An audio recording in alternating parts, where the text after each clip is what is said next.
The Israeli Prime Minister's office cautions that some details are still being finalized, but ultimately negotiators have reached an agreement.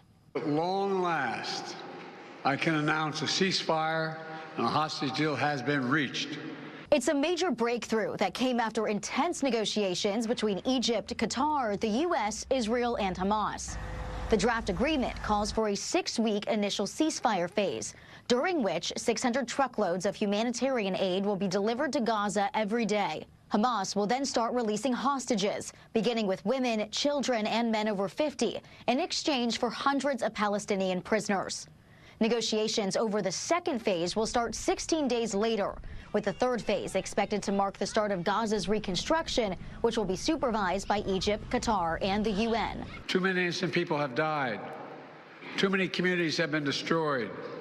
In this deal, the people of Gaza can finally recover and rebuild. President Biden says today's agreement is nearly identical to the one he proposed back in May.